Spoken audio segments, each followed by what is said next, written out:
welcome to the Booknerds podcast. I am Mahima and today we have with us Mr. Indranil Roy.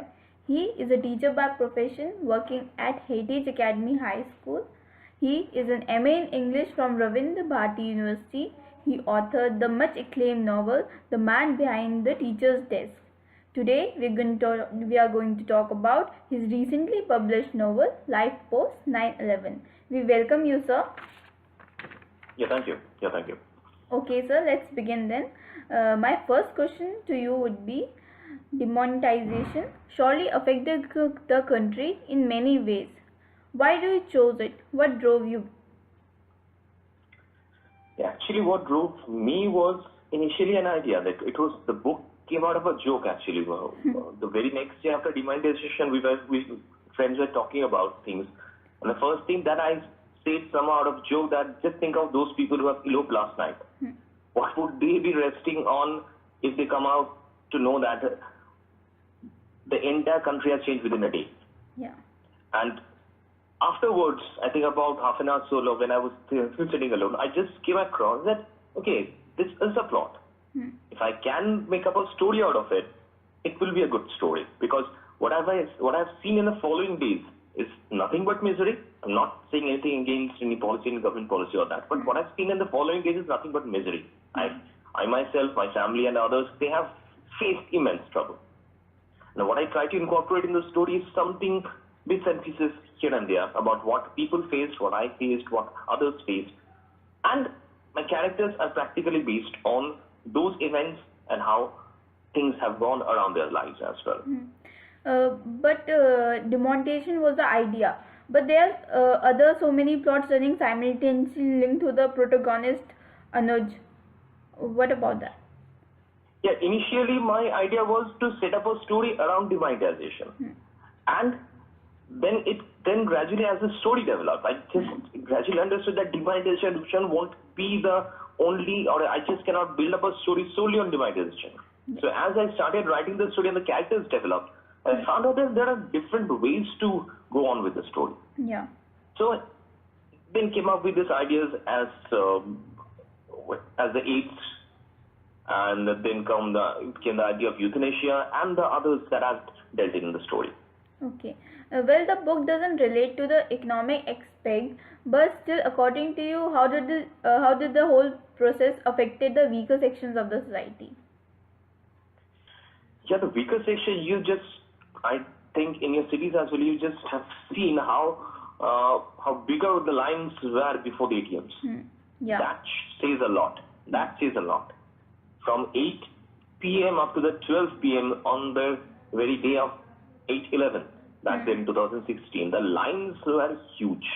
The following days or day after, the lines before the bank, you just could see those were the scenes of misery.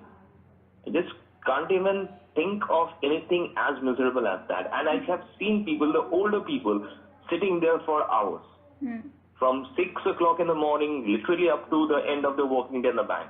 Yeah. The workers in the bank, they had to suffer a lot too. Yes. But the common people suffered much more. Okay. From teaching to becoming a published author, how has the journey been for you? See, I've always tried to write. Even when I was in college, my initials used to be poems. Then I came up with stories, short stories rather. And then I thought of writing a novel. And just because I was writing a novel and being a teacher, I thought my initial comfort zone would be writing a story surrounding the life of a teacher. Hence came my first novel as The Man Behind the Teacher's Desk. And then I thought of, when I finished one, my initial idea was to complete one story at least, one full novel at least. When I came up with one, I thought, let's give it a try. Then came the idea of Decoding Life Post 8/11. And I can say this is by far one of my best works, because I have tried to put in a lot, tried to paint the picture of the very suffering that common people face.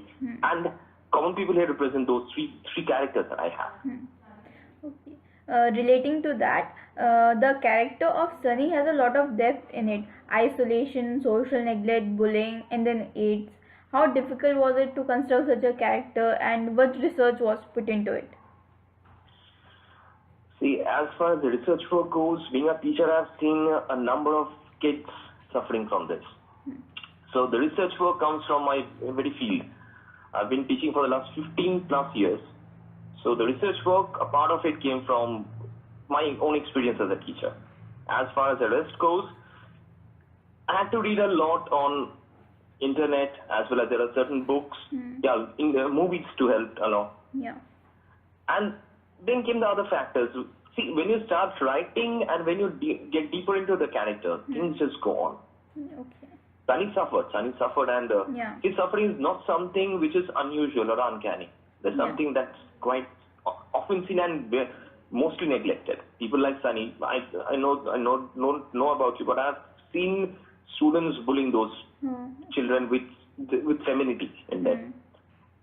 Those who behave more like a feminine than a boy. I've seen them being bullied continuously. And actually, it is relatable too. Yeah, I think it's extremely relatable, or it should be relatable, because these are the very burning problems in society right now. And everyone in a certain time period of their life experience such things. Yeah, definitely. I think so. I think as far as my understanding of life goes, and as far as I've seen people around me, things like this go on. Yeah. Okay, so moving on, we request you to read your favorite excerpt from your book. Just wait a bit. I have to keep. My favorite excerpt comes from the part, the letter. That goes at the very end of it, end of the story. I'll just read the first 2 paragraphs of it, because this letter took me around 3 days to complete. Okay. Letters are something that we don't write these days. WhatsApp, Facebook and all that, they're just eaten us up. Half a dozen of times I have edited this. I added words, deleted most, to seek the best way to express myself. So the toughest job in life is to find the simplest of words for an honest expression. Hence, I know that I'm falling way behind.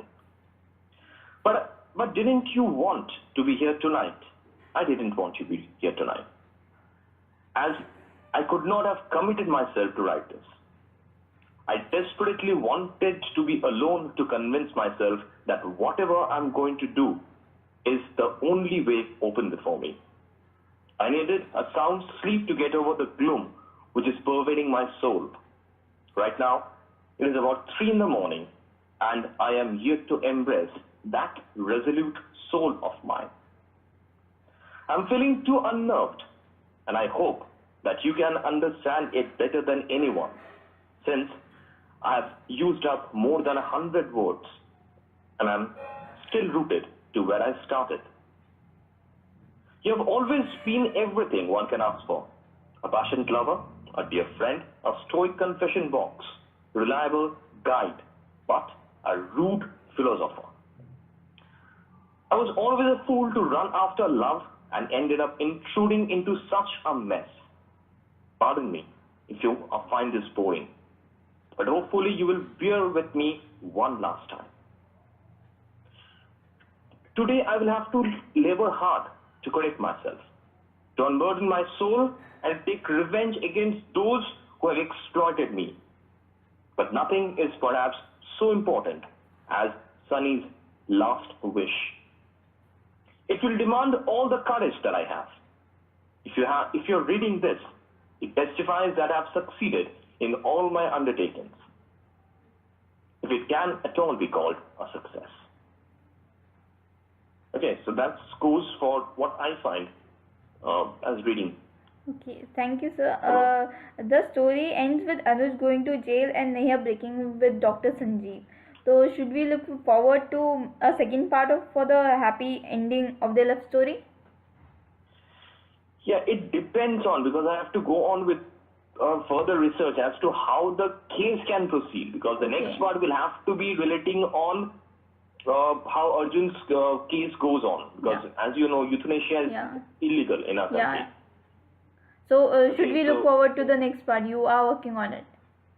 No, as of now, I'm not working. I'm just trying to see how this works.